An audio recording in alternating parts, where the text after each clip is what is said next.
Thriller സിനിമകളെ ഇപ്പോഴും whole ഹാർട്ടഡായി welcome ചെയ്യുന്ന മലയാളി പ്രേക്ഷകർക്ക് മുന്നിൽ വീണ്ടും ഒരു ഗംഭീര ത്രില്ലർ സിനിമ വന്നിരിക്കുകയാണ് കിഷ്കിന്ധാ കാണ്ഡ്. തിഞ്ചി തയ്യത്താൻ സംവിധാനം ചെയ്തിരിക്കുന്ന ഈ സിനിമ എഴുതിയിരിക്കുന്നത് ബാഹുൽ രമേശാണ്. അദ്ദേഹം തന്നെയാണ് ഈ സിനിമയുടെ DOP. ഈ സിനിമയിലെ വളരെ ഇമ്പോർട്ടൻറ്റ് റോൾസ് കൈകാര്യം ചെയ്തിരിക്കുന്ന വിജയരാഘവൻ, ആസിഫ് അലി, അപർണ ബാലമുരളി എന്നിവരുടെ പെർഫോമൻസുകൾ എടുത്തു പറയേണ്ടതാണ്. അവരുടെ കഥാപാത്രങ്ങളുടെ ഡെപ്ത് മനസ്സിലാക്കി വളരെ ക്ലീൻ ആയിട്ടാണ് 3 പേരും അഭിനയിച്ചിരിക്കുന്നത്.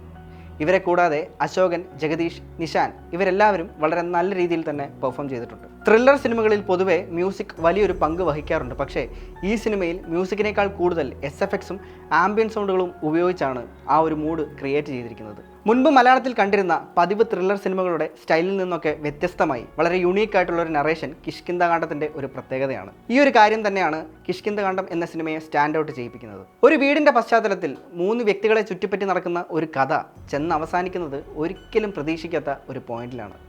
യാതൊരു തരത്തിലും പ്രെഡിക്റ്റ് ചെയ്യാൻ പറ്റാത്ത സകലമാന മുൻവിധികളെയും പൊളിച്ചെടുക്കുന്ന രീതിയിൽ വളരെ ഗ്രിപ്പിംഗ് ആയിട്ടുള്ളൊരു സ്ക്രീൻ പ്ലേയും ഈ സിനിമയുടെ മാത്രം പ്രത്യേകതയാണ്. ഈ സിനിമ നടക്കുന്ന ആ ഒരു എൻവയോൺമെൻറ്റ് വളരെ ഭംഗിയായിട്ടാണ് ഇതിൽ പോർട്രേ ചെയ്തിരിക്കുന്നത്.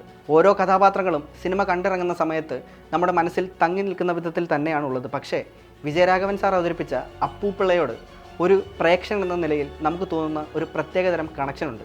അതെന്താണെന്ന് മനസ്സിലാക്കാൻ ഈ സിനിമ കഴിവതും തിയേറ്ററിൽ തന്നെ പോയി കാണാൻ ശ്രമിക്കണം. OTTയിൽ വന്നിട്ട് കാണാം എന്ന് കരുതിയിരിക്കുന്നവർക്ക് ഒരു നല്ല തിയേറ്റർ എക്സ്പീരിയൻസ് മിസ്സാവും എന്നത് ഉറപ്പാണ്.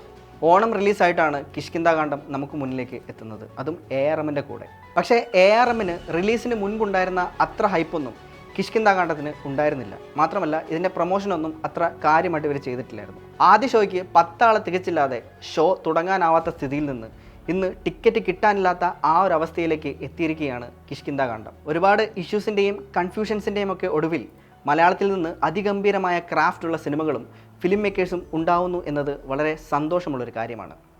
അപ്പോൾ ഇതുവരെ കണ്ട് ശീലിച്ചിട്ടില്ലാത്ത ഒരു വിഷ്വൽ ലാംഗ്വേജിൽ, ഇതുവരെ പരിചയമില്ലാത്ത ഒരു സ്റ്റോറി ലൈനിലൂടെ സഞ്ചരിക്കുന്ന ഒരു നീറ്റ് മിസ്റ്റീരിയസ് ത്രില്ലർ കാണാൻ ആഗ്രഹമുള്ള ആളുകൾക്ക് ധൈര്യമായിട്ട് കിഷ്കിന്ധാ കാണ്ഡത്തിന് ടിക്കറ്റ് എടുക്കാം.